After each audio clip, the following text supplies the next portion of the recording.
Good morning मेरे सभी प्यारे स्टूडेंट्स, कैसे हो आप सब लोग। आई होप कि आप सब ठीक होंगे, स्वस्थ होंगे एकदम। आज मैं एक बार फिर से आपके सामने एक अपनी अच्छी क्लास, एक अच्छे ऐसे के साथ, एक अच्छे प्रोज के साथ मैं आपके सामने वापस उपस्थित हूँ। इस वाली क्लास के अंदर हम हमारा जो चैप्टर है जिसका नाम है प्लेजर्स। क्या नाम है? प्लेजर्स। किसके द्वारा लिखा गया है?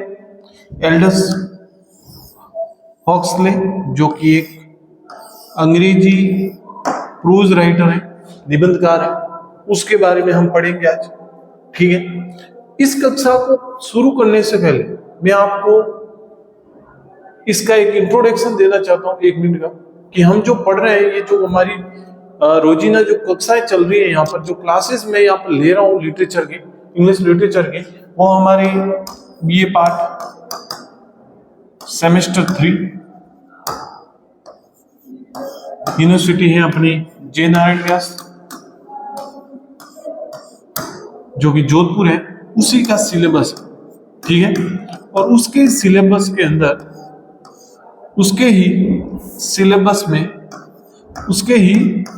सिलेबस में क्या है, ये अपना उसी के सिलेबस के अंदर आज जो हम जो शुरू करने जा रहे हैं, ये अपनी कौन सी यूनिट है? Unit number 3। कौन सी यूनिट है? Unit number 3। ठीक है। उसी का जो चैप्टर है, ये 5th चैप्टर है। कौन सा चैप्टर है? 5th। वैसे अगर क्रम में देखें, और ऐसे यूनिट नंबर 1 का कौन सा चैप्टर है? 1st chapter. हमने एक यूनिट, मैंने बताया था कि यूनिट नंबर 1 के अंदर आपके आएंगे टेक्स्ट आएगा, जो कि अपन जितने भी प्रोज पढ़ेंगे, अपनी जो नॉवेल्स वाली बुक्स पढ़ेंगे, उसके अंदर से आपको कोई भी टेक्स्ट दिया जाएगा और उसका आपको क्या करना है? एक्सप्लेनेशन करना है। और यूनिट नंबर 2 के अंदर जो 4 ऐसे थे, ऑफ स्टडीज, चाइल्ड्स ड्रीम, ठीक है, उसके बाद न्यू टिप्स देखा हमने, ठीक है, और लास्ट वाला था जो अपने लास्ट क्लास लगी थी, वो था थर्ड थॉट्स। ये 4 ऐसे अपन उस यूनिट नंबर 2 के अंदर देखते हुए है। आज हमारा है चैप्टर नंबर 5, और यूनिट नंबर 3 का पहला चैप्टर क्या नाम है? प्लेजर। क्या नाम है? प्लेजर। किसने लिखा है? ऑल्डस हॉक्सले। ठीक है। एक बार फिर से मैं आप सभी का इस ऑनलाइन प्लेटफॉर्म पर स्वागत करता हूं। हमारी जो ये कक्षाएं हैं, वो हमारे इसी चैनल पर, हमारे जो केपी कॉलेज जो चैनल है, उसी के प्लेलिस्ट के अंदर, वहां पर एक फोल्डर बना हुआ है सेमेस्टर 3 नाम से। सेमेस्टर 3 नाम से आगे मेरा नाम है राकेश कुमार। तो आप वहां पर जाके ये सारे जो वीडियोस है अपने एक क्रम में, एक लिस्ट वाइज मैंने क्या किया, वहां पर रखे हुए। आप वहां पर जाकर उस प्ले लिस्ट के अंदर आप अपना पूरा जो सिलेबस है, वहां से सिलेबस से लेकर कि हमें क्या क्या पढ़ना है, वो भी मैंने वहां पर वीडियो बनाए। और उसके बाद 1 2 3 4 5 जो भी अपने जो चैप्टर बनेंगे, वो सारे वीडियोस में वहां रखता हुआ आ रहा हूं। पूरी प्लेलिस्ट वहीं पर है, आपको कहीं ढूंढने का काम नहीं। वहां पर सेमेस्टर 2 की भी प्लेलिस्ट हमें देखने को मिलेगी, फर्स्ट की भी वहां पर प्लेलिस्ट आपको देखने को मिल जाएगी। तो इसीलिए आप जहां पर भी आपके अपने जो इंग्लिश लिटरेचर के जो स्टूडेंट्स हैं, आपके साथी हैं, आपकी कुछ बहनें हैं, भाई हैं, आप उनको जरूर शेयर कीजिएगा ये वीडियोस। आप उन सभी के लिए क्या है, इंपॉर्टेंस है। कॉलेज प्लेटफॉर्म के ऊपर मैं जो ये क्लास लेके आ रहा हूँ, ये सब आप लोगों के लिए है, और आप लोगों का ही प्यार है, जिसकी वजह से मैं क्या कर रहा हूँ, यहाँ पर ये वीडियोस, ये क्लासें मैं आप लोगों के लिए रोज नई नई चीजें यहाँ पर लेकर आ रहा हूँ। और इसके लिए मैं आप सभी का थैंकफुल भी कहता हूँ कि आप लोगों के कारण ही मेरा इतना कॉन्फिडेंस बढ़ा है कि मैं यहाँ पर इस प्लेटफॉर्म के आगे खड़ा हूँ। ठीक है। अभी अपन बिना देर किए अपन अपने चैप्टर पर आते हैं, और सबसे पहले देखते हैं इंट्रोडक्शन ऑफ द पोएट। जो ऑथर है हमारे, उनका इंट्रोडक्शन देखते हैं। ठीक है। सबसे पहले हम देखते हैं कि जो एल्डस हक्सले है, इनका जो जन्म होता है वो जुलाई 26 को होता है 1894 के अंदर।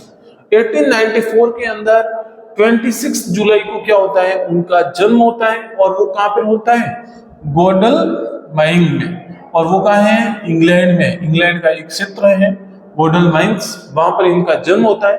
और उनका जो निधन है वो है नवंबर 22 को होता है। नवंबर 22 को होता है। वो भी कब होता है, 1963 में लॉस एंजल्स में होता है, जो कि कहाँ पर है, कैलिफोर्निया के अंदर है। वहां पर इनका क्या होता है, निधन होता है। वॉज एन इंग्लिश नॉवेलिस्ट, ये एक इंग्लिश नॉवेलिस्ट है, उपन्यासकार है, and A critic gifted with an acute and a far-ranging intelligence who work are notable for their wit and pessimistic satire। कि ये एक ऐसे कवि माने जाते हैं, ये गॉड गिफ्टेड कवि हैं, जो कि क्या करते हैं, दूर की सोचते हैं। दूर का इनको पहले ही पता चल जाता है। हम कहते हैं कई बार कि हमने कोई फैसला लिया है तो वो दूर की चीजों को सोच कर लिया है। तो वैसे ही ये जब अपनी बुक्स के अंदर अपनी जो किताबें लिखते थे, अपनी जो पोएम्स लिखते थे, अपने ऐसे लिखते थे, तो वो क्या करते थे, एक दूरदृष्टि के अनुसार लिखा करते थे। तो ये उनका ऐसा माना जाता है, एक गिफ्टेड है, भगवान के द्वारा मिला उनको एक नया तोहफा है, जो कि ये ऐसे काम कर पा रहे। ठीक है, फिर हम देखते हैं आगे। ही remains best known for the one novel, वो बेस्ट नोन उनकी जो सबसे फेमस एक नॉवल है, brave new world. Brave new world, इसके कारण ये अंग्रेजी साहित्य में क्या है, फेमस है।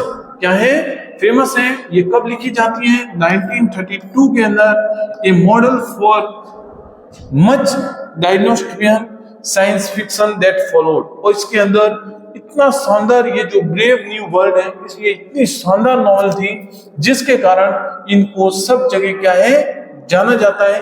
और जो ऐसा माना जाता है कि ऑल्डेस हॉक्सले इसके बाद ही क्या है, क्योंकि ये सबसे ज्यादा क्या लिखते थे, उपन्यास लिखा करते थे, नॉवेल्स लिखा करते थे, इसीलिए इन्हें ज्यादातर इंग्लिश लिटरेचर के अंदर एक नॉवेलिस्ट के नाम से इन्हें जाना जाता है। ठीक है, ऑल्डेस हॉक्सले वाज ए ग्रैंडसन, ये किसके पोते थे, ए प्रोमिनेंट बायोलॉजिस्ट, एक बड़े ही फेमस बायोलॉजिस्ट जैव वैज्ञानिक थॉमस हेनरी हॉक्सले के क्या थे, पोते थे। एंड ए थर्ड चाइल्ड, ये तीसरी संतान थी किसकी, एक बायोग्राफर जिनका नाम था कि man of a letter, Leonard हॉक्सले के तीसरी संतान थी ये। His brother included psychologist Andrew Fielding Huxley and the biologist Julian Huxley।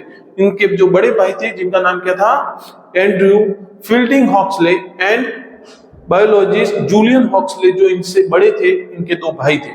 He was educated at Eton College during which the time he became a partial blind। और उसी दौरान ये क्या हो जाते हैं, थोड़ी इनकी जो दृष्टि होती है वो पूरी तरह से चली जाती है, थोड़ा थोड़ा धुंधला सा इनको दिखाई देता है, बिकॉज ऑफ ए क्रेस्टिस। ये क्रेस्टिस नाम की कुछ बीमारी होती है जिसके कारण इनकी रोशनी चली जाती है।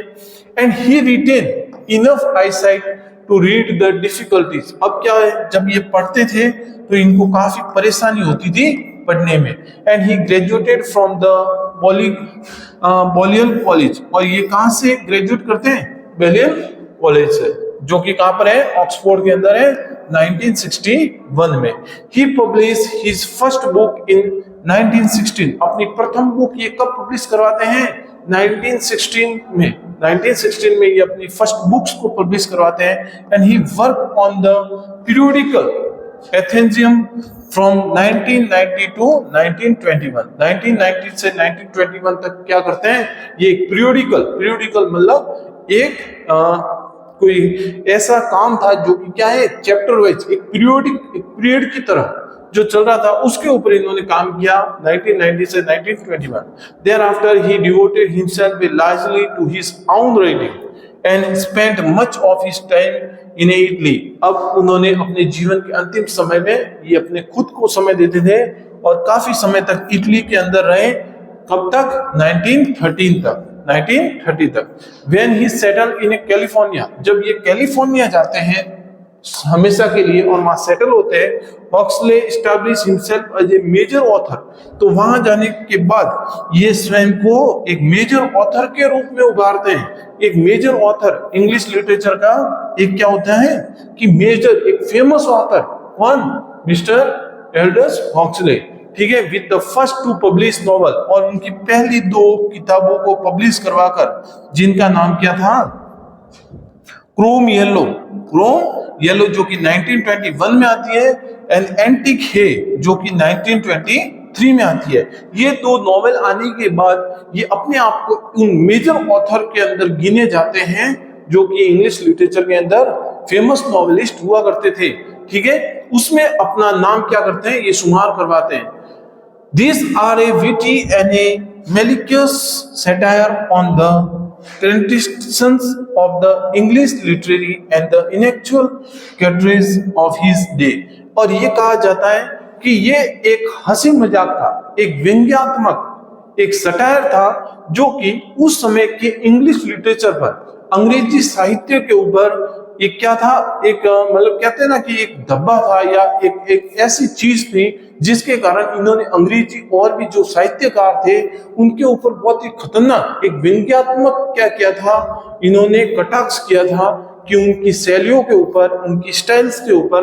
तो वो इसीलिए वहां के बहुत सारे राइटर्स ने इनकी जो ये किताबें हैं वो पढ़ी और ऑटोमेटिकली ही ये किताबें क्या होने लग गई थी, फेमस हो गई।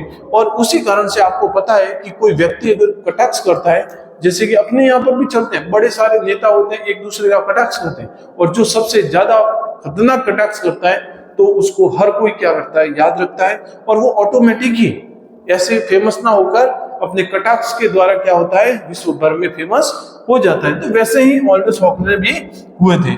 Those barren lives and a point counterpoint and are the works in the similar vein। और ये भी वैसे ही काम है जहां पर इन्होंने बहुत सारे आने वाले समय का कटाक्ष किया था, व्यंग्य किया था, ठीक है। ये है इंट्रोडक्शन है। अब चलते हैं हम इंट्रोडक्शन ऑफ द ऐसे, हमारे ऐसे के इंट्रोडक्शन की ओर, और हम देखेंगे सबसे पहले, और हम इसमें देखेंगे सबसे पहले कि द प्रिस्क्राइब्ड पीस की जो हम पढ़ने जा रहे हैं, pleasure has been taken from the collection of the Aldous Huxley essay known as On the Margin। On the Margin नाम की जो इनका कलेक्शन है ऐसे का, वहां से इस प्लेजर नाम के ऐसे को हमारे सिलेबस में लिया गया है।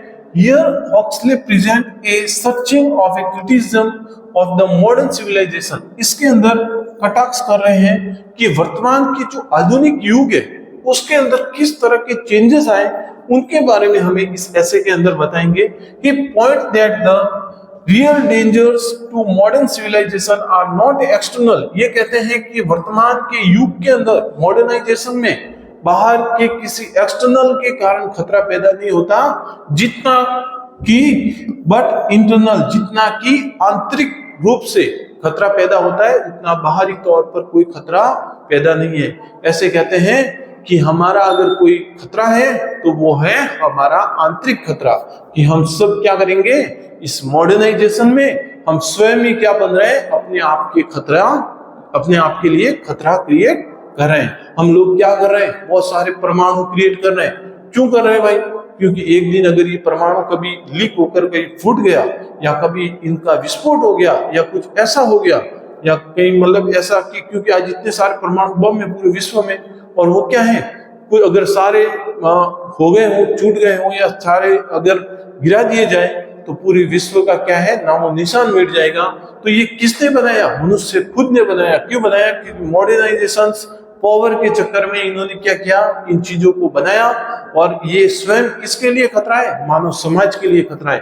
तो यहाँ पर भी हमारे हॉक्सले यही कहते हैं कि ये चीजें भी क्या है, मनुष्य के लिए बाहर से कोई खतरा नहीं है, बल्कि आंतरिक खतरा ही उसके लिए क्या है, सबसे बड़ा खतरा है।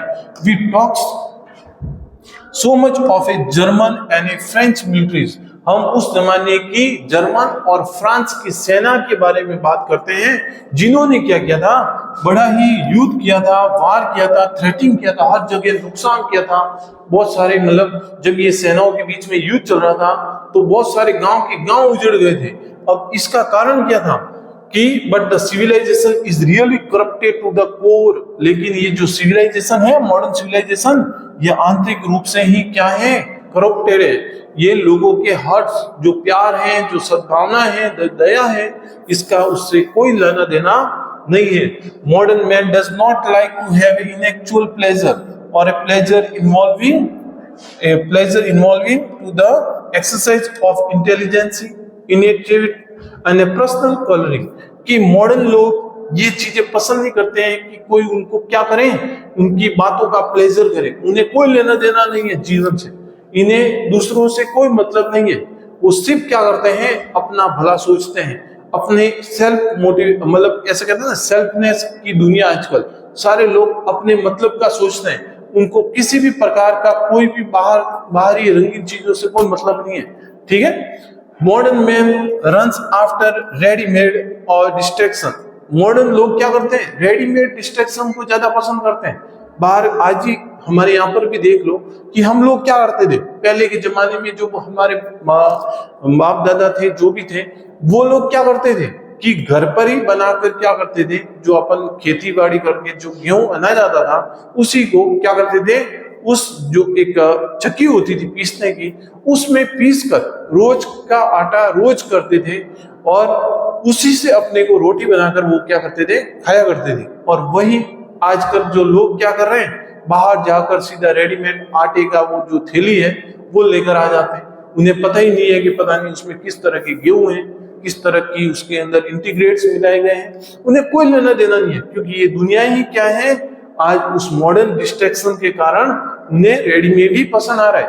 ठीक है। In the shape of a mechanical pleasure, this show that the modern man is a enervated and a debilitated modern man has a taste of the crude and a violent pleasure. Modern man has a descendant taste. कि modern man का जो test है वो कैसा है, crude है, violent है, बड़ा ही झगड़ालू है, बड़ा ही क्रूड है, बिना मिजाज का है। और ऐसे कहते हैं कि जो मॉडर्न मैन है वो एक डिसेंडेंट टेस्ट वाला व्यक्ति है। इसीलिए वर्तमान की जो दुनिया है ये मॉडर्नाइजेशन के कारण बहुत कुछ हमें अलग सिखा रही है, जो कि हमारा जो पाश्चात्य संस्कृति हमारे पास थी। ठीक है। तो इसी के ऊपर हमारा जो ये ऐसे है प्लेजर है, ठीक है, प्लेजर नाम का जो ऐसे है, ठीक है, जो कि ऑल्डस हक्सले यहाँ पर लेकर आए हैं। ठीक है, जो कि हम इसके अंदर पढ़ेंगे। ठीक है। अब चलते हैं हमारे ऐसे की ओर और हम अपने ऐसे को देखते हैं कि हमें क्या बता रहे हैं अंदर Aldous Huxley. Pleasure is a thought-provoking essay written by Aldous Huxley in 1923. 1923 के अंदर लिखा गया Aldous Huxley का ये ऐसे बड़ा ही क्या है, थॉट प्रोवोकिंग है, मतलब सोचने की क्या है बात है कि हमने Aldous Huxley ने 1923 के अंदर ऐसी बात क्यों लिखी। ठीक है। It is a fully characterization of the early Huxley in its ruthless criticism of the modern civilization. आज से 1923 में जब इन्होंने ये ऐसे लिखा तो इन्होंने बात की 21वीं शताब्दी की, 21st सेंचुरी। इन्होंने ये कहा कि 21वीं शताब्दी में जैसे जैसे मॉडर्नाइजेशन फैल रहे हैं विश्व के अंदर, क्योंकि उस समय फ्रांस में, इटली के अंदर 18 और 19 और 20 सेंचुरी के अंदर मॉडर्नाइजेशन की क्या हो गई थी, शुरुआत हो चुकी थी, और धीरे धीरे ये पूरे विश्व में फैल जाएगी। तो उन्होंने उसी की दूरदृष्टि देखते हुए कि विश्व में आने वाले समय में जब मॉडर्नाइजेशन हो जाएगा हर जगह, तो किस तरह की कंडीशंस होगी, किस तरह की परेशानियां लोगों को झेलनी पड़ेगी, उसके ऊपर दूरदृष्टि रखकर इन्होंने क्या लिखा था, एक ऐसे लिखा था जिसका नाम है प्लेजर, जो कि हम यहाँ पर देख रहे हैं। The main point of Huxley in the essay is that the real danger of the modern civilizations are not external but the internal. यहाँ पर ये कहते हैं कि मॉडर्न सिविलाइजेशंस जब बनेगी या लोग मॉडर्न सिविलाइजेशंस के अंदर वो स्वयं अपना खतरा स्वयं ही होंगे। वो स्वयं जो खतरा उनके ऊपर आएगा वो स्वयं उनके अंदर से आएगा, ना कि बाहरी दुनिया से आएगा। क्योंकि हम, जैसे कि मैंने अभी एग्जांपल दिया जो परमाणु वाला है, तो वो भी यही है। आप अभी वर्तमान में देखो क्या हुए, बहुत सारे व्हीकल्स हो गए, अब एक्सीडेंट भी केसेस ज्यादा होने लगे। क्या हुआ, खतरा हम स्वयं में हुए। हमने व्हीकल लाए, हम इतने व्हीकल ला दिए कि हमें ढंग से चलाना नहीं आता और इतनी भीड़ें हो गई रोड के ऊपर, जिसके कारण से क्या हो रहा है, एक्सीडेंट हो रहा है। एक्सीडेंट में बहुत सारी डेथ हो रही।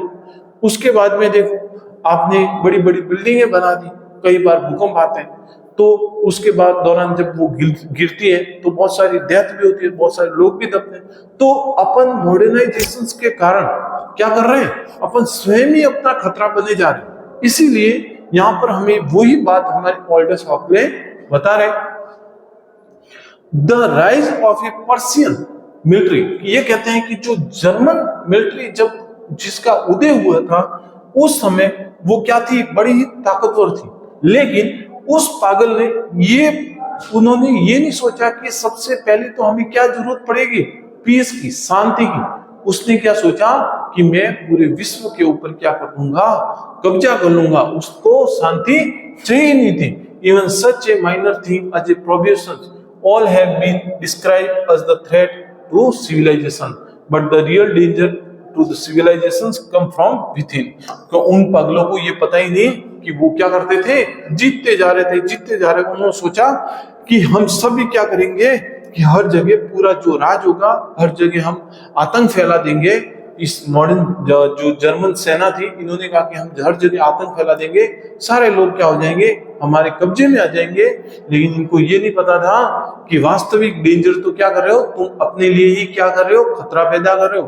क्योंकि उसके बाद बहुत सारे ऐसे लोग उभर के आ गए थे जिसने क्या कहा कि जो जर्मन सेना है उसका क्या होना चाहिए, उसका विनाश होना चाहिए।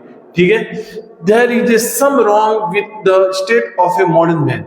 कुछ ऐसी बातें भी थी जो कि क्या है, मॉडर्न मैन जो आधुनिक व्यक्ति हैं उसके लिए क्या थी, गलत बातें थी। The mind of a modern man has become mechanical. Modern man का जो मस्तिष्क है वो कैसा है, मशीनरी दिमाग का है। मशीनरी मतलब मैकेनिकल टाइप का दिमाग है उसका। It thought not like a intelligent pleasure. ये वो नहीं है कि भाई ये होशियार है, मैकेनिकल दिमाग है, इसका मतलब ये नहीं है कि वो इंटेलिजेंट प्लेजर नहीं है।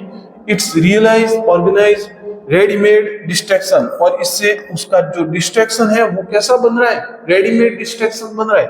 हर चीजों को क्या कर रहे हैं वो लोग, मशीनरी यूज करके कर रहे हैं। कोई भी व्यक्ति मेहनत करना नहीं चाह रहा है इस दुनिया के अंदर। सारी चीजें आप देखो आजकल खेतों के अंदर की क्या हो रहा है, जो धान की कटाई हो रही है कौन कर रही है, मशीनें कटिंग कर रही है। पहले क्या होता था, हम सब लोग हाथों से काटते थे।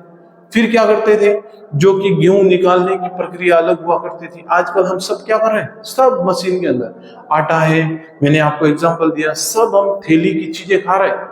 आने वाले समय में तो मेरे को लगता है ये होगा कि जो प्रोटीन होता है वो हमारे शरीर को मिलेगा ही नहीं। इसीलिए जो दुनिया है मॉडर्नाइजेशन की, वो पूरी तरह से मशीनरी के ऊपर पूरी तरह से क्या हो गई है, उस पर एकदम से मतलब ये कह सकते हैं कि उसके अधीन हो गई है।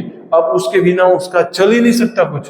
ठीक है, this is a dangerous sign. और ये उसके लिए बड़ा ही क्या है, खतरे का साइन है। In the past people enjoyed intelligence pleasure. पुराने लोग कितने हंसी मजाक के थे, बड़े होशियार लोग थे, बड़े आनंद के साथ रहा करते थे। इन द 17th सेंचुरी, 17वीं शताब्दी की बात है, all section of the people wanted mental entertainment। कि उस समय के 17वीं शताब्दी के जो लोग थे वो अपने मेंटल एंटरटेनमेंट के लिए क्या करते थे, ऐसी चीजों का यूज किया करते थे। The Elizabethan music was a highly complex, yet the people appreciate it। The royal prisoners wanted a mental pleasure। Debates were held on the occasions of the marriage of the princess। और ये सारी चीजें जैसे कि debates हैं, जैसे कि और भी कई सारी मशीनरी जो खेल होते थे, ये सब कब किए जाते थे, जब किसी राजा या बड़े लोगों की शादियां हुआ करती थी। तो एक एंटरटेनमेंट के लिए ये चीजों को किया जाता था। आज वर्तमान में हम सब इन चीजों का क्या हो गए हैं, हम उन चीजों का आदी हो गए हैं। हम उन चीजों के बिना रह ही नहीं पाएंगे। तो इसी कारण से ये क्या है, हमारे लिए बहुत बड़ा खतरा है आने वाले समय में।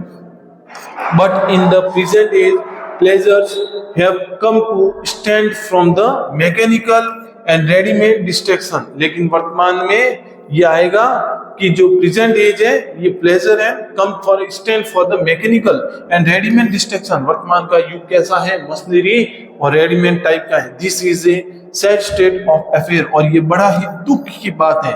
The modern film have lost the taste of the people. वर्तमान की जो फिल्में हैं वो कई सारे लोगों क्या क्या है, लोगों को पसंद नहीं आती, उनका टेस्ट ही नहीं है वो। लेकिन dancing was a highly acceptable art in the past. पहले के जमाने में जो डांस हुआ करता था, जो नृत्य हुआ करता था, वो कैसा हुआ करता था, हाईली एक आर्ट्स का मतलब कह सकते हैं कि एक कला थी।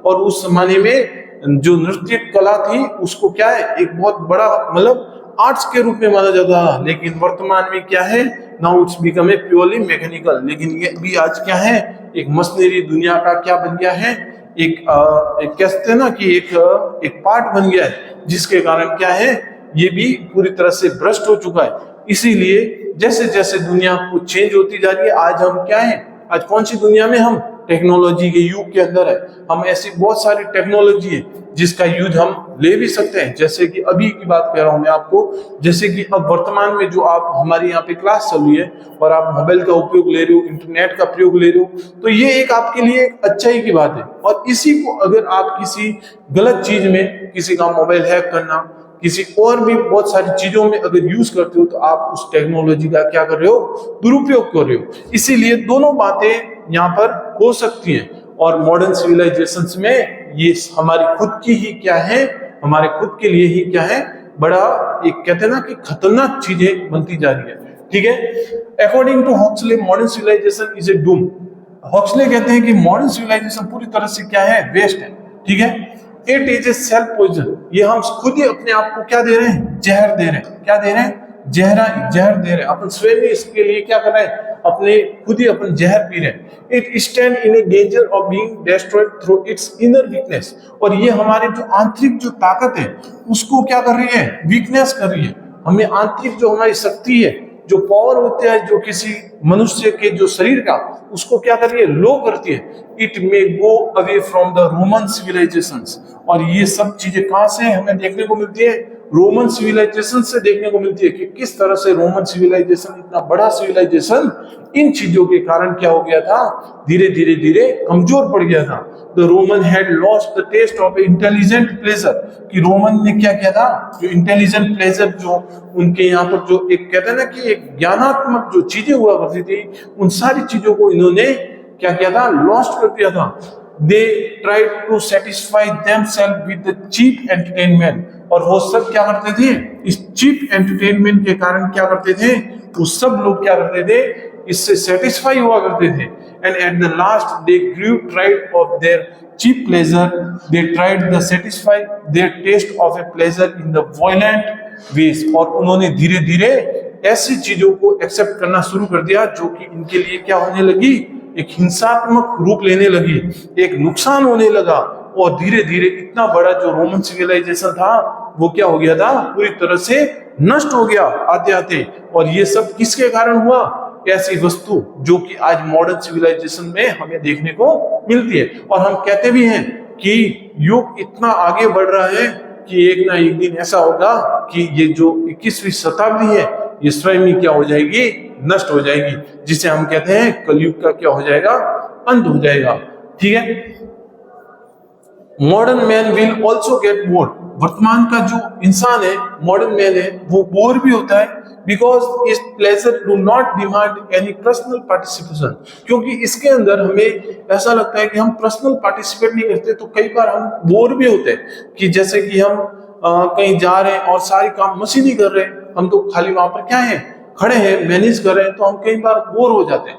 क्यों, क्योंकि हमें खुद हम क्या है, वहां पर किसी भी प्रकार का शारीरिक काम नहीं कर रहे। वरना आप अगर कोई काम कर रहे हो तो आप उसके अंदर क्या हो, पूरी तरह से घुसे हुए हो और आपको समय का पता ही नहीं चलेगा। पर लेकिन ऐसा नहीं है, मॉडर्नाइजेशन के कारण ऐसी बहुत सारी चीजों से हमें क्या हो रहा है, नुकसान हो रहा है। ठीक है, He will also try to satisfy his pleasure in a violent ways। तो उसी दौरान वो क्या करेगा, वायलेंट वेज निकालेगा, जिसके कारण वो क्या बनेगा, अपना एंटरटेनमेंट करेगा, वो ऐसे हिंसात्मक तरीके ढूंढेगा। And he will follow the example of a Romans. और वो उसी तरह से बनेगा जैसे कि जो रोमन सिविलाइजेशन के लोग बने थे, उसी तरह का एग्जाम्पल के रूप में वो भी हमारे सामने देखने को मिलेगा। He will like to have cruel pleasure by becoming a member of the secret society। और वो भी इसी सीक्रेट सोसाइटी, इसी गुप्त सोसाइटी का क्या बन जाएगा, एक मेंबर बन जाएगा, लाइक ए कू क्लुक्स क्लान। ये एक सोसाइटी थी चाइना की, कू क्लुक्स और क्लान, ऐसी सोसाइटी का भी क्या है, एक सीक्रेट मेंबर बन जाएगा, जिसके कारण ऐसी सोसाइटी जो कि एक अच्छी सोसाइटी थी, लेकिन ऐसी चीजों को एक्सेप्ट करने के बाद ये सोसाइटी स्वयं क्या हो गई, इसी रोमन सिविलाइजेशन के कारण, जैसे रोमन सिविलाइजेशन का अंत हुआ वैसे ही इस सिविलाइजेशन का भी क्या हो गया, अंत हो गया। ठीक है, और आज वर्तमान में इस सोसाइटी को हम किस लिए जानते हैं, एक वायलेंट, एक हिंसात्मक सोसाइटी के रूप में जानते हैं इसको, एक हिंसात्मक सोसाइटी के रूप में इसको जाना जाता है। ठीक है, the presence of the few idealist, कुछ वर्तमान के जो आदर्श हैं वो हमें ये बताते हैं, among us may check with the wild tendency of some time, but the desire to find the relief from the mental boredom is sure to find the expression in a violent ways। उन्होंने कहा कि वर्तमान का जो Dzire है, वर्तमान के लोगों की जो इच्छा है वो ऐसी है कि उनको किसी ना किसी काम के अंदर क्या चाहिए, हिंसा चाहिए। क्या चाहिए, हिंसा। बिना हिंसा के वो रह ही नहीं पाएंगे, बिना हिंसा के कोई काम को कर ही नहीं पाएंगे। ये आज की क्या हो गई है, एक मेंटेलिटी हो गई है। क्या हो गई है, मेंटेलिटी।